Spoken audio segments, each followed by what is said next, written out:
Sobrang saya nung kalaban ko. Yo, what's up mga tol? Ang mga nakakatawang linya sa Second Sight 14. Yan ang nakapaloob sa content natin ngayon. Pero bago yon, kung interesado ka sa hip-hop topic, especially sa rap battle, ay iniimbitahan kita na mag-subscribe sa ating YouTube channel para maging updated dahil marami pa tayong interesting content na paparating. At syempre, like mo na rin yung video na to bilang suporta.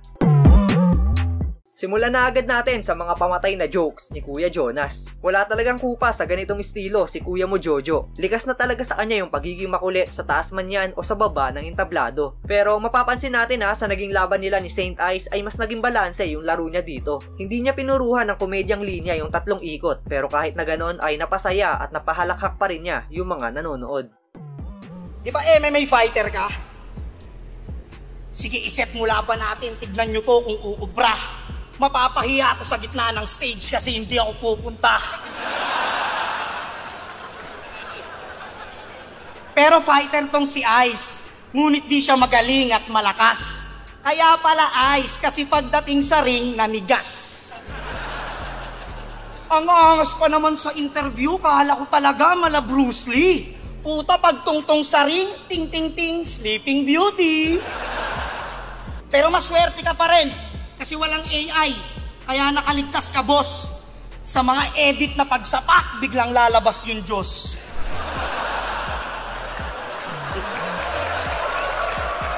Pagdating sa octagon, estilo ko kakaiba.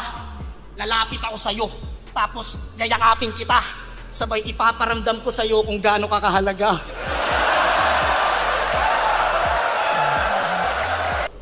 Real talk, walang perpektong estilo. Lahat nabubutasan, walang matalinong tao, lahat nagugulangan. Alam mo kung anong kailangan? Pagdating sa laban, walang iba kundi ang mga judges pakisamahan.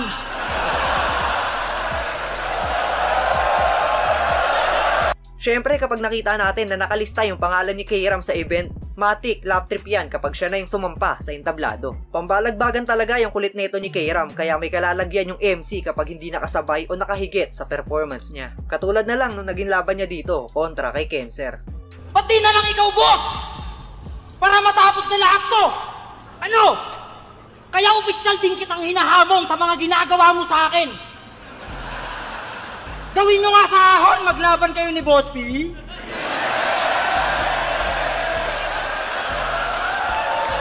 Wala kang karapatang manglait. Hindi porke puging-pugi sa'yo nanay mo. Tol, okay lang manlait ng itsura basta may kisame yung bahay to. Di ba? Facts lang. Di rin naman ako gwapo, tol. Kaya nga bumabawi na lang ako sa forma. Ikaw pangit ka na, kung manamit ka pa, parang kang helper ni Foreman, di mo ba? Tangin na neto, nakasali lang kasi ng isa buhay, feeling mo sumakses ka na eh. Hindi mo alam, step by the step yan. Artist na buwang! Yung mga hilig mo, kapuna-puna. Lagi kang lutang, kaya feeling mo, paro-paro ka!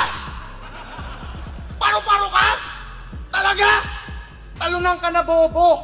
Paro-paro pala to, kaya mahilig magsuot ng mabulaklak na polo. Puro kasi shrooms at LSD, kaya masyado na tong stupid. Sina-soundtrip niya araw-araw yung paro-paro G, tsaka paro-parong bukid. Tulad ng ginagawa mo sa mama mo. Pansin niyo ba kanyang galawan? Nagawa mo bang i-post mo siya na nasa iisang larawan? Tinatago mo siya sa amin, baka ma-angle siya sa laban, kinakahiya mo mama mo dahil meron siyang kapansanan. Masakit yun bilang magulang, kasi kadugo ka niya na tunay. Oo, bingot ng mama mo, pero binigyan ka nun ng buhay.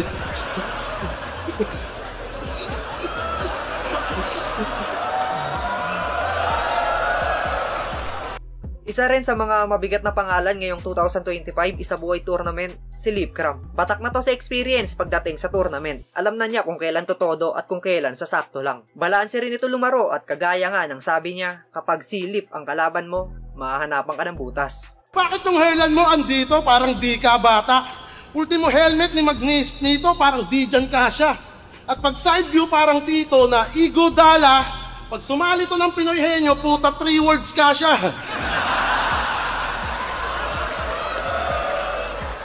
Mukha kang Mona Lisa na low budget. Di yan asset. Pag umaattend ka ng Ash Wednesday, roller gamit. Minsan nga sinasabi na kailangan pa na sa long range. Kaya pinayuko na lang siya ng pare, tas yung abo ni Lebron James.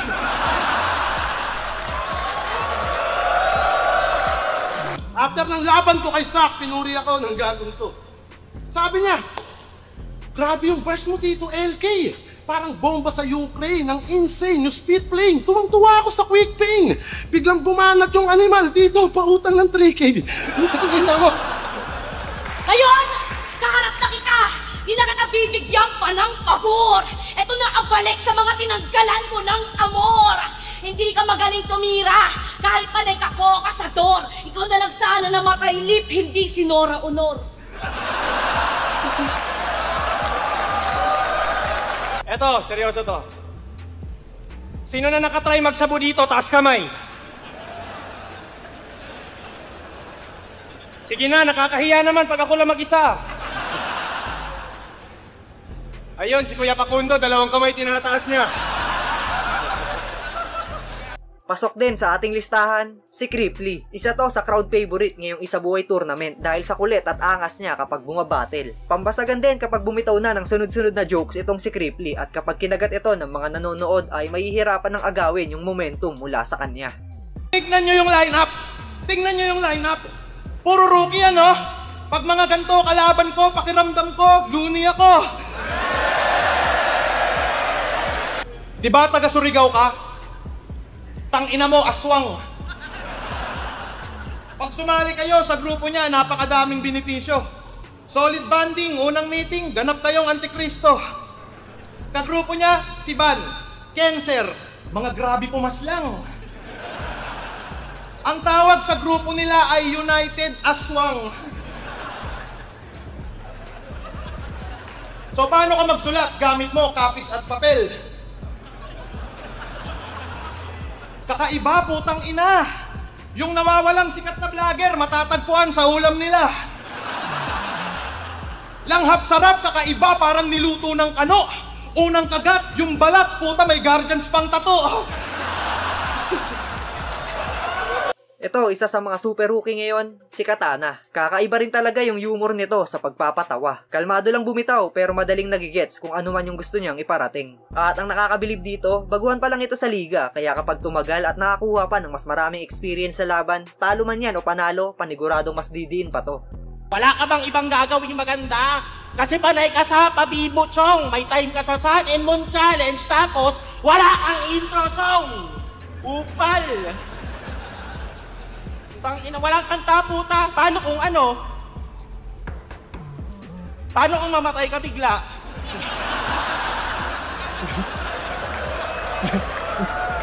Siyempre bilang mga tropa mo, bibigyan ka namin ng respeto. Sama-sama sa isang event para alalahanin mga naiwan mo na kwento. Anong ipa-play namin? Wala kang kanta. Bayad ka? Yung Sun and Moon mo yung i-demo? Ano, malungkot kami, tas yung background, mapunta tayo kay Lenny Robredo. Sinubukan din mangupal, laban kay Saki, kaso epic gagi ang kulit. Magkabit daw ng tempered glass kasi Muslim. Tas biglang binawi lang ulit. Anong respeto sa mga kapatid nating Muslim? At bigla kang tumutupi. Na-realize mo din, no, nasa Mindanao ka uuwi.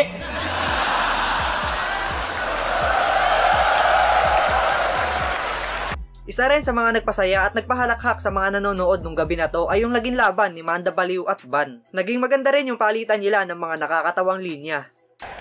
Another Bisaya in the city. Mapapahiya kayo sa amin, tol. Ang ina nyo, mga Bisakol, ginagawa nyong suntukan yung simpleng basketball. Speaking of isabuhay, eto na. Hindi ako nag-chat para sumali. Si Boss Arik ang nagpilit sa akin. Ikaw sumali ka kasi akala mo ikaw magkakampyon, mahangin. Kaso real talk, hanggang pangarap lang hinahangad mo na tropeyo. Hindi tayo magcha-champion, malalaglag tayo pareho! Dahil halos kada battle, dinadamay mo si Arik. Awit, Basta binibigyan mo ng battle, dinadamay ka niyan, matik. Ano bang makukuha mo sa tuwing siya ay yung binubuli? Hindi ka ba naawa? Binugbog ko ng pulubi.